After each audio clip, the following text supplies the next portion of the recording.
Hey, Mr. Trutna, we're going to go over the Unit 3 review packet.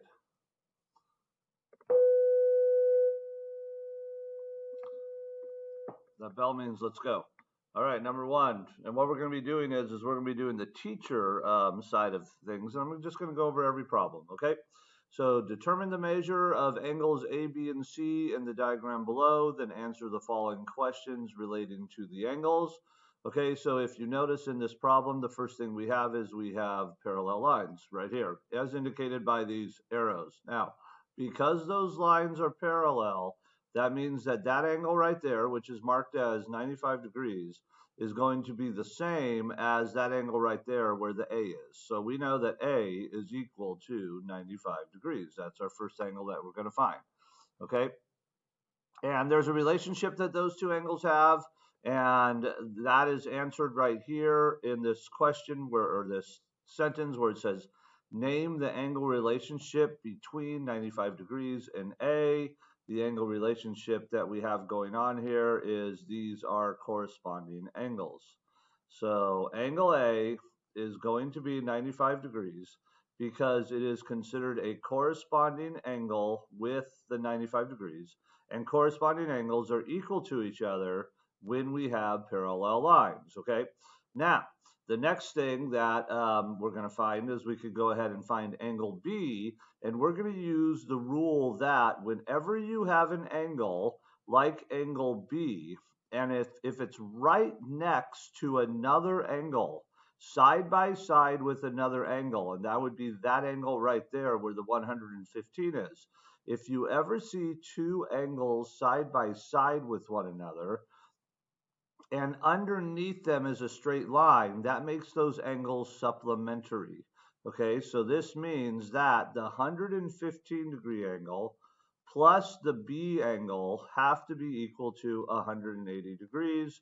I'm going to subtract 115 from 180, and that's going to give me that B is equal to 65. Okay, now we're going to use that same idea to help us find C. And what we're going to do is we already know that A, we're going to use the fact that A is 95 degrees, which we found earlier.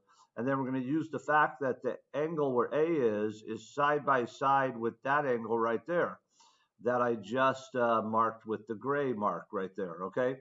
So I'm going to take 180 and I'm going to subtract 95 from it because the A angle and the angle right next to it, those are supplementary. That means together they're going to add to be 180. That's going to make this gray angle 85 degrees. We know that B is 65 degrees. And then what we're going to do is we're going to key in on this triangle right here, right there, that triangle that I'm highlighting in yellow. And we know that the three angles of a triangle always add up to 180 degrees. So we know the 85 degree angle added with the 65 degree angle added with C is going to be equal to 180 because the angles in a triangle add up to 180. We solve this. We're going to add 85 and 65 together. That's going to give me 150. So 150 plus C is going to be 180. So C is going to have to be 30 degrees. Okay, so that's how you would go about finding angle A, B, and C.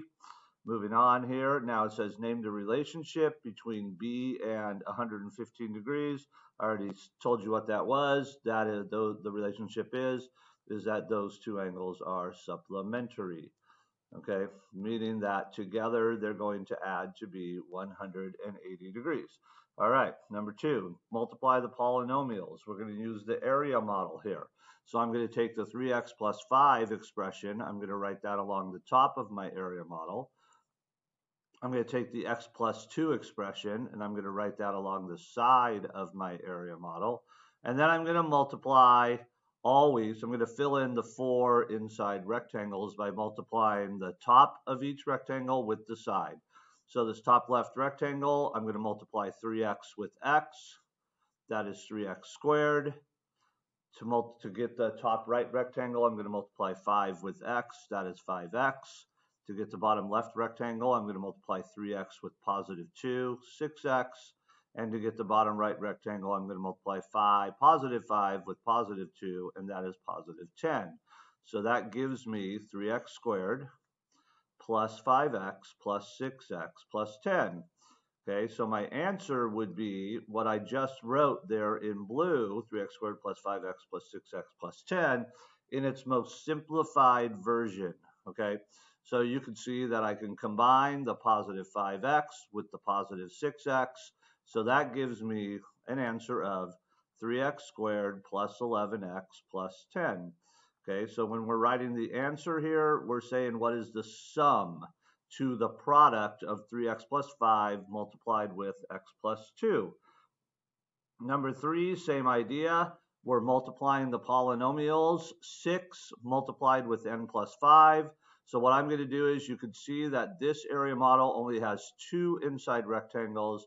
So that means the n plus 5 has to go along the top, and the 6 is going to go along the left side.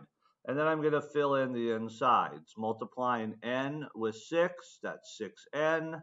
Multiplying positive 5 with 6, that's positive 30. So that gives me an answer of 6n plus 30. And that would be my answer to number 3. I cannot simplify that anymore. Okay. All right. Number 4, same idea. So I'm going to multiply the quantity. Quantity just means that you have something in parentheses, x minus 3, to the second power. So what this problem means, if I wanted to elaborate on the problem and draw it out, this means that I have an x minus 3, and I actually have it twice. So really, x minus 3 to the second power, what I started with right here, that, what I highlighted in yellow, really means take x minus 3 and multiply it with itself. Okay, and I'm going to use the area model to do this. So I'm going to write an x and a negative 3 or a minus 3 on the top, and an x and a minus 3 or a negative 3 along the side there. Filling in the inside rectangles, I'm going to multiply top left rectangle, x with x, that is x squared. Top right rectangle, negative 3 with x, that is negative 3x. Bottom left rectangle, I'm going to multiply x with negative 3, so that is negative 3x. And the bottom right rectangle, be a little bit careful here because that's going to be negative 3, and I'm going to write that out, multiplied with negative 3. So that's a positive 9. So that gives me x squared minus 3x minus another 3x, and then a plus 9, okay? And so then what I do is I combine my like terms to simplify to write my answer. I'm going to combine those two minus 3x's together, and that gives me a final answer of x squared minus 6x plus 9, sorry. Okay, so remember when you're multiplying out polynomials there, you're going to, the answer is always going to be the simplified sum of what all the inside rectangles combine to, okay? Number 5, complete a flowchart to prove that the triangles are similar by angle if given that A to E. So we know that A to E here is parallel, that symbol right there, those two lines, mean that it's parallel with BD. So you can see that A to E and B to D are marked as parallel, okay? So to do this, and we're going to prove that the two triangles are similar. So if you don't see the two triangles are triangle BDC. So we're proving that that triangle right there that I just highlighted in yellow is going to be similar with triangle AEC, which is the triangle that I am highlighting in blue. Okay, so this flowchart proof would take me 1, 2, it's going to be 4 ovals that I'm going to need in order to complete this flowchart proof. Okay, and the ovals are going to be set up more or less like this. So the first oval, what I'm going to write inside of it is the given that A to E is parallel with B to D. Okay, so typically if one of the ovals does not involve congruent and it's given, that's always going to be at the top. Now that was given to us. It was given to us in the sentence. It was also given to us by these arrows that were marked right there. Okay, then remember when you're doing a flowchart proof and when you have ovals going across in a row, that's going to be the ovals that you're going to write that are, you're going to, inside those ovals, you're going to write congruent pieces to one another. Okay, so what I'm doing now is in each one of these two ovals here, this one right here and this one right here, I'm identifying pieces of the two triangles that are congruent. Now, the first oval on the left, the middle left oval, I'm going to use the fact that A to E is parallel to B to D.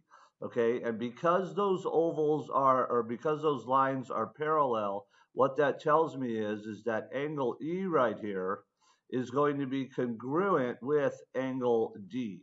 So I'm going to write that inside this oval. Angle E is congruent with, and I'm going to have to name the angle D with 3 letters because angle D could mean either one of these two angles here. And I'm going to name it as angle BDC.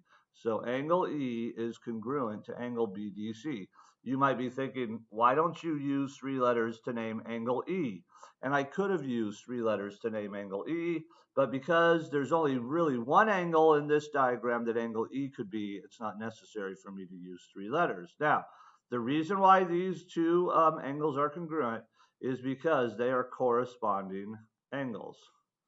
Okay, so for the reason, you're just going to write corresponding angles. That's why they are congruent to one another. Okay, now we're going to go to the other oval. In this other oval, we have to identify another set of congruent angles. What I'm going to try to do is I'm going to use the angle, the AA rule, to say that the two triangles are congruent. And the other set of congruent angles is this angle right here, angle C. So as you can see, angle C is in the yellow triangle, but it's congruent to itself in the blue triangle. So angle C is in both triangles. So that is called the reflexive property. Okay, so remember the reflexive property says that something, an angle, a side, it doesn't really matter, is always congruent to itself. Now, that leads me to the fact I now have enough information because I have 2 pairs of congruent angles right here with angle E and angle BDC and angle C and angle C. I can now say that triangle BDC, and that is the yellow triangle, is similar with triangle AEC. And my reason for that would be the angle similar rule. Okay, that would be number 5. Number 6, moving on. We're rolling right on through this review sheet here. Okay, the spinner below is used in a game. Determine the probabilities for each value. Then, if the spinner was spun 24 times, how many times, then in parentheses it says frequency, would it be expected to land on each value? So the first thing that I'm going to do is I'm going to figure out the probability of each one of these. There's 1, 2, 3, 4, 5 sections. 1, 2, 3, 4, 5 sections. Okay. And the probability is always going to have to do with how many degrees the angle is in each one of the sections. So for instance, if you look at the -4 value section right here, which is right here, you will notice that -4 section is 75 degrees. So what that tells me is that the -4 section is 75 degrees out of an entire circle, which we know is 360 degrees. So the probability is just going to be that fraction reduced. So when you reduce 75 out of 360, and you just type that into your calculator, remember, all my calculators give you the ability to reduce. This reduces down to 5/24. So the probability of the spinner landing in the -4 section is 5/24. Okay, moving on to the 2-point section. The 2-point section, as you can see, is 90 degrees. as indicated right there, out of an entire circle, which is 360. And you just reduce that down, and that reduces down to 1/4. So that means the probability of the spinner landing in the -2 section is 1/4. Okay, moving on to the 5-point section. Well, if you notice, in the 5-point section, the angle right there in the 5-point section is the same as the 75-degree angle because those are vertical angles. So that means the 5-point section is 75 degrees out of 360 degrees, so it's the same size as the -4-point section, which is 5/24 of the circle. So that means the probability of the spinner landing in the 5-point section is 5/24. Okay, the 7-point section, as you can see, is 15 degrees. So that means the 7-point section is 15 degrees out of 360 degrees. When you reduce that down, that's going to tell you the probability of the spinner landing in the 7-point section, which is 1/24. So the 7-point section is 1/24 of the circle. So that means that it is the probability of it landing in the 7-point section is 1/24. Okay, the 12-point section is going to be the largest section. And what you can do here is that we know a full circle is 360. So to figure out the angle out of 360 that the 12-point section is we're going to add up all the 75, the 90, and the 15. Okay, so we're going to add up the 4 angles that we already know, 75, 75, 15, and 90. That adds up to, let's see, 150, 240, 255. So that means that the 12-point section is 255 out of 360. You reduce that down, and that tells you the probability that of the 12-point section. Okay, so 255 out of 360 reduces down to 17/24. So that's equal to 17/24. So that's the probability of it landing in the 12-point section. Now, a way to check that you did it right is watch what happens when I add up 17 plus 1, that's 18. 18 plus 3 or 5 is 23. 24, we got 29 out of 24. So because all of these did not add up to 24, that means that I did something wrong. So let's check my math again. There, when I added those up, yep, that would be 255 out of 360, which reduces down to 17 out of 24 right there. Okay, I'm trying to see what I did wrong. Did I add up too many things here when I added these up? Oh, I know what I did wrong. It's 105. Sorry. So when I add these numbers up, I get 105 when I have my answer right here.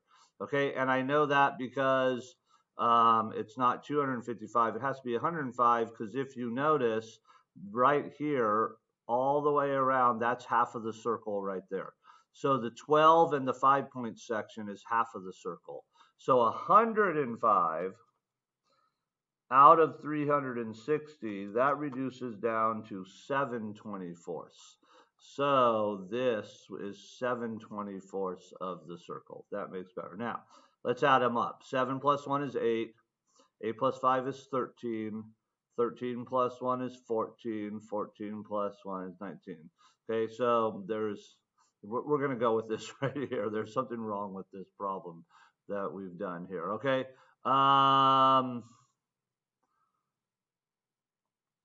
Okay, so let's go ahead and let's figure out the frequency of each one while I'm trying to figure out what we did wrong here. I can't see anything that we did wrong. All right, so the frequency in 24 spins.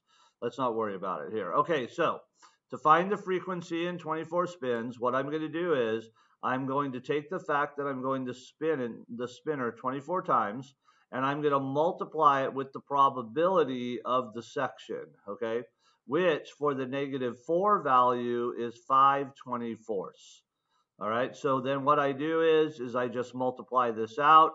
that 24, the 24s would cancel each other out. So that means that in 24 spins, because the probability of my spinner landing on -4 is 5/24, I would the frequency in 24 spins, I would expect it to land on the -4 point value 5 times. Okay, and I'm just going to repeat this process. I'm going to take 24 because I'm spinning the spinner 24 times, and I'm going to add that with 1/4, or multiply that with 1/4. Okay, that 4 goes into 24 6 times. 6 times 1 is 6.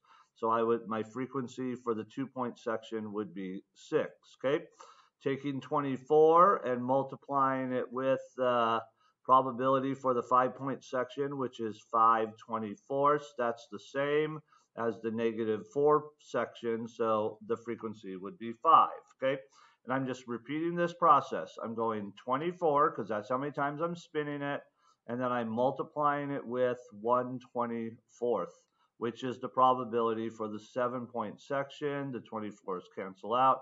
That is equal to 1. Okay, last one, 24 multiplied with the probability, which is 7/24. The 24s cancel out. That is equal to 7. And now I figured out what I was doing wrong when I was trying to add them up. 1/4 is 6/24. So now if I add up the 7 and the 1, that's 8. The 8 and the 5, that's 13. The 13 and the 6, that's 19. The 19 and the 5, that's 24. So you can see when I add up all these fractions, it's 24 out of 24. That's what I was trying to get at when I was kind of panicking a little bit. Okay, moving on to number 7. Sammy couldn't choose what ice cream and topping to use for his ice cream sundae, so he made spinners to randomly choose for him. Use the spinners below to find the following probabilities. Okay, so the first thing that I'm going to do is, if you notice in the first spinner, chocolate is 1/3 of the circle, strawberry is 1/3 of the circle, vanilla is 1/3 of the circle.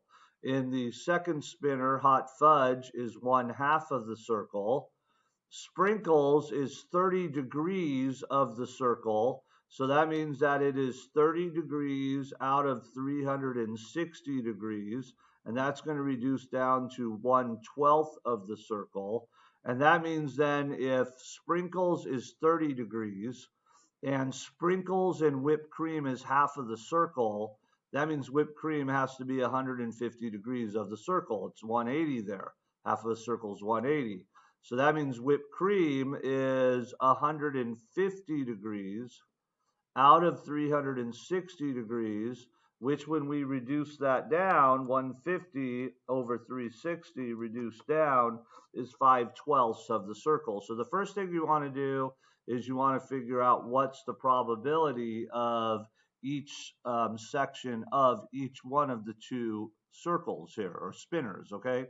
So the part A says, I'm going to find the probability of the spinner landing on chocolate, which is 1/3, or vanilla, which is 1/3. So what I'm going to do is I'm going to add those two spinners up. Remember, the word or in a probability question tells you that you add.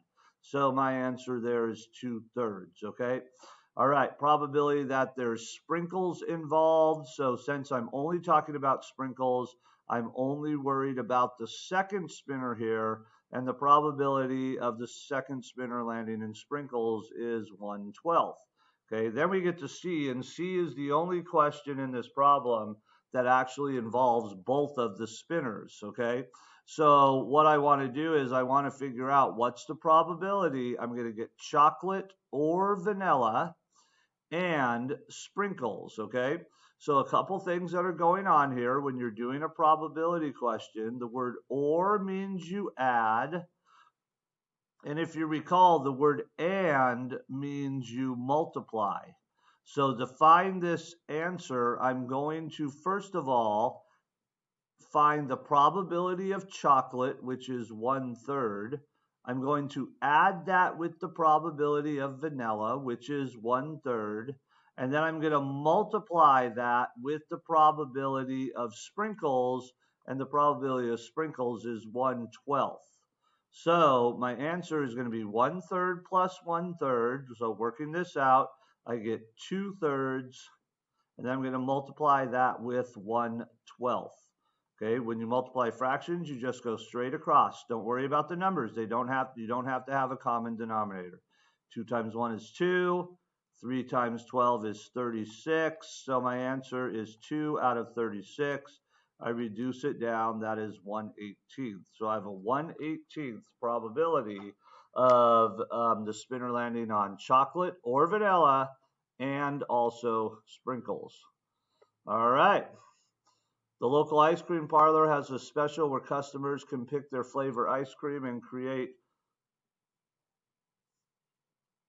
pick their flavor ice cream and one topping. Looking at the past orders, the owner created an area model to show the probabilities for each combination. For example, 70% of orders are chocolate, 30% are vanilla. So you can see this area model, what they've done is that they've taken the percent and then they've changed it into decimals, okay? So if you can see 30% is vanilla, that is 0.3 right there. And you can see that sprinkles is 0.1, that's 10%. Hot fudge is 0.30, 30%. Whipped cream is 0.60, 60%. So I'm going to fill in the area model by always multiplying the top part with the side part. So chocolate with sprinkles is going to be 0.7 times 0.1, which is 0.07. Okay, so this would be 0.07, which is like 7%. Hot fudge with chocolate would be 0.7 times 0.3, or multiplied with 0.3, which is 0.21, which is 21%. Whipped cream with chocolate would be 0.7 multiplied with 0.6, which is 0.42. That's 42%. Okay, I'm just going to leave my answers as decimals. Vanilla with sprinkles would be 0.3 multiplied with 0.1, which is 0.03. 3%. Vanilla with hot fudge is 0.3 multiplied with 0.3, which is 0.09, so that's 9%.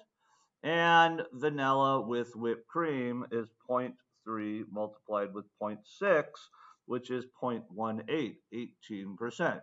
Okay, so this is going to be my area model to represent this local ice cream parlor and their special. So that means what's the probability of picking somebody choosing chocolate ice cream with hot fudge? There's a 21% probability. Now what we're going to do is we're going to take this area model and we're going to transpose it over here into a tree diagram, okay? So in the tree diagram, you see that there are 2 branches, one for chocolate, one for vanilla, and those first 2 branches represent the flavor of ice cream I could pick. There is a 0.70 probability of chocolate being picked and a 0.30 probability of vanilla being picked. So I put those 0.7 and 0.3 with chocolate and vanilla, and then as you see, off of the chocolate branch, it grows 3 branches. As there are 3 branches grown off the vanilla branch, that represents the 3 toppings that we could get. And we're going to fill in the toppings probability, which is 0.1, 0.30, 0.60 in here. So sprinkles is 0.10, hot fudge is 0.30, whipped cream is 0.60, and I'm going to just repeat it here. Sprinkles 0.10, hot fudge 0.30, and whipped cream 0.60. And then what I'm going to do is to fill out these last 6 rectangles in my tree diagram, I'm going to multiply. So to get this top right rectangle, I'm going to start here at the beginning. I'm going to take chocolate 0.70, and I'm going to multiply it with sprinkles, which is 0.1, which I've already done right here, 0.07. So basically, in these 6 last rectangles, I'm taking what's inside the area model and I'm putting them in the rectangles. So you can see this second rectangle here is hot fudge with chocolate. Hot fudge with chocolate is 0.21. The third rectangle from the top is whipped cream with chocolate. Whipped cream with chocolate is 0.42. Okay. The next rectangle would be sprinkles with vanilla. Sprinkles vanilla, 0.03. The second to last rectangle would be hot fudge with vanilla, which is 0.09. And the very last rectangle would be whipped cream with vanilla, which is 0.18 or 0.18. Okay, so that would be how we take what we did in our area model and transpose it down into our tree diagram. Now we're going to use our tree diagram to answer the next couple questions. Okay, so A, what combination is most likely? So what you're doing is you're going to these very last parts of the tree diagram and you're finding the largest number, which is 0.42. That's the combination of whipped cream and chocolate. Okay, so it would be chocolate and whipped cream. That combination is most likely. All right, okay. What combination is least likely? That would be the smallest number in my probability by final rectangles. That's 0.03. That's vanilla and sprinkles. So the combination that is least likely to happen is vanilla and sprinkles. All right. C, what is the probability of having an order having vanilla? So the only thing we're worried about is vanilla here. So vanilla is 0.30. So 0.30 or 30%.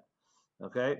Part D, what is the probability of an order with chocolate and hot fudge? So you could actually use the area model or the tree diagram. We're looking for the part that is chocolate and hot fudge. So we go to chocolate, we go where it intersects with hot fudge, which is 0.21.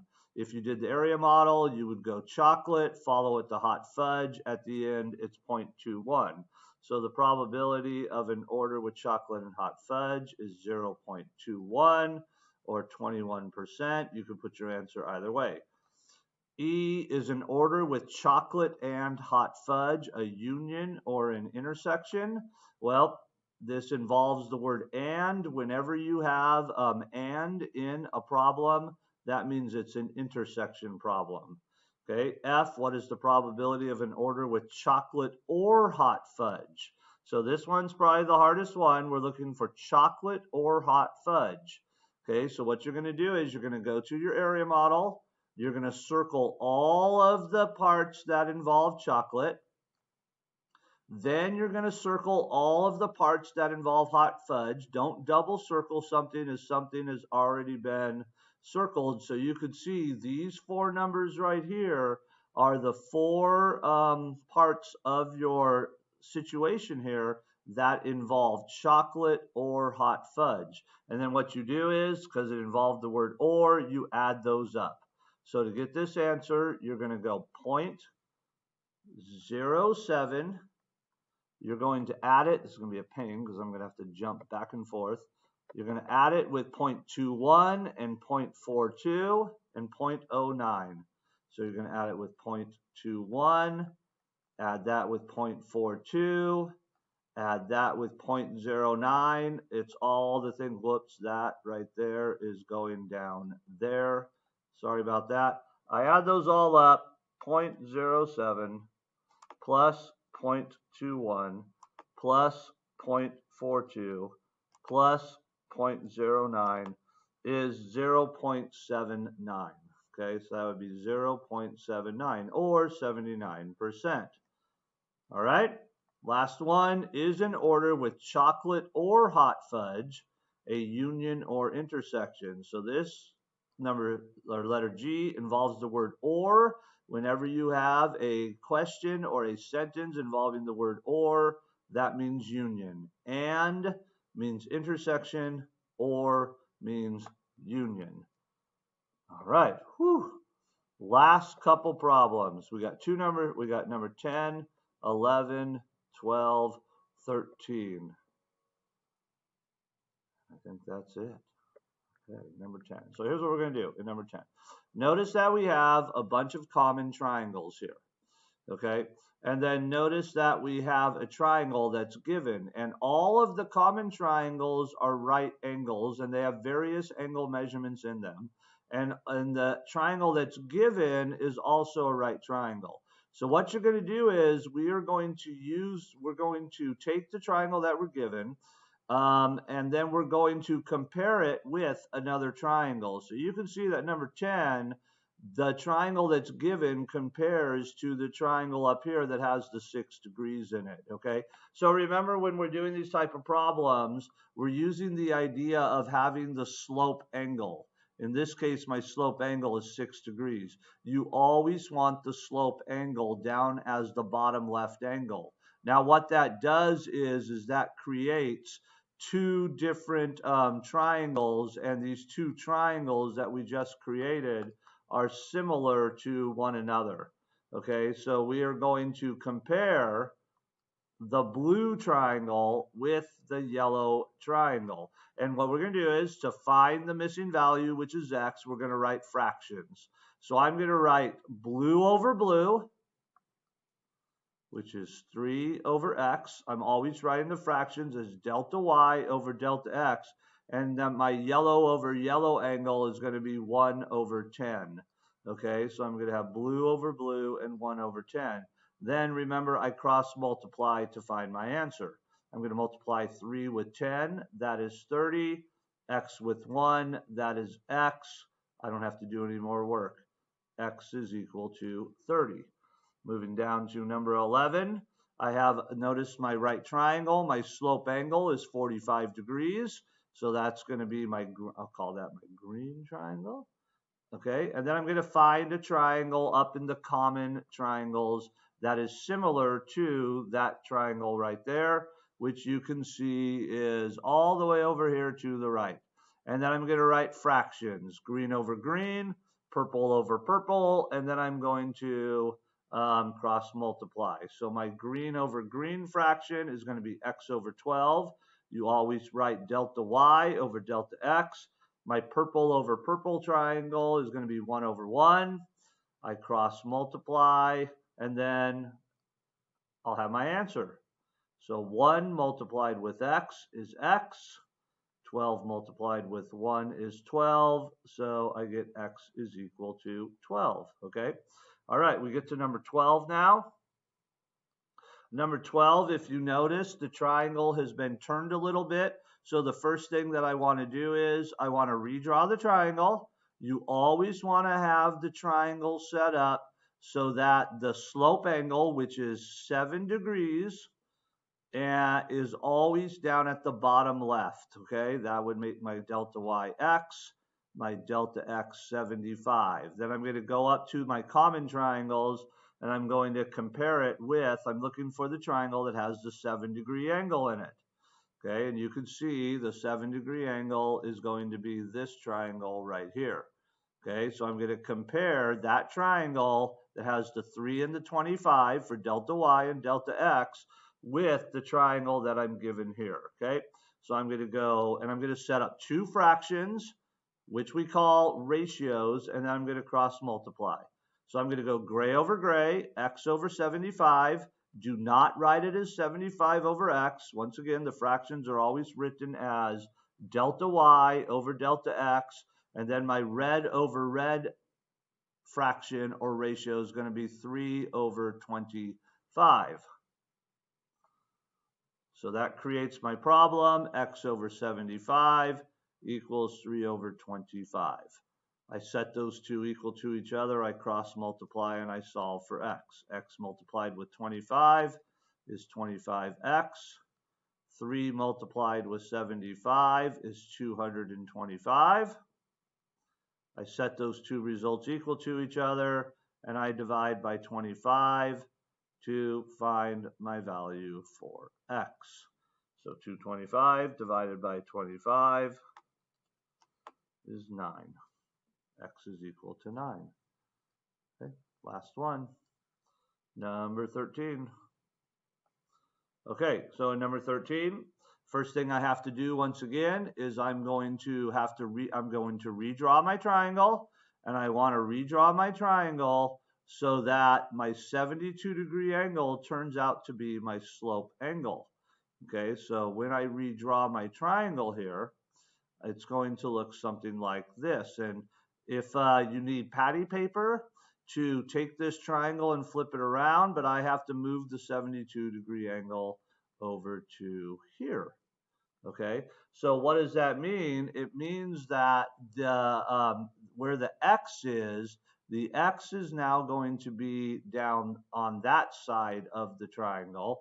And then where that's an 18, the 18 is going to be along this side of the triangle. So when I redrew this, I probably should have redrawn it better, where like the shorter side should have been like that. So what I mean is, I was just kind of trying to eyeball it, but when I redrew it, it should really look more like this to make it seem like it's more accurate. When I put the 72 degrees, it should have looked like that. Put the 72 degrees down there as my slope angle. And in between the 72 and the 90 is the X, and then the other side is the 18. Okay, now I'm going to go to my common triangles. I'm going to find the triangle that has the 72 degrees in it. So pulling my screen up, you're just looking at it on your paper. You could see that the triangle that has the 72 degrees is right here in green. But just like the other triangle, this triangle is backwards a little bit. So I have to think of this triangle. I want the 72 degrees to be the slope angle. So I'm just going to flip this triangle around here, which would make the 3 and the 1 change spots. So my delta y and my delta x is going to be 3 over 1 for that triangle right there. Okay, so then I set up my two fractions. I have 3 over 1, and from this blue triangle, my delta y and delta x is 18 over x, and then I cross multiply in order to solve for x. So I'm going to multiply the 3 with the x, which is 3x. I'm going to multiply the 1 with the 18, which is 18. I divide by 3. X is equal to 6. And there we go. There would be my answer. So you guys, there's the teacher version of the review sheet right there. Now your job is to do all 13 problems, just like I did the teacher version of the student section. All right? Get that done. Understand how to do all these problems. You should be very well prepared for Wednesday or Thursday's test.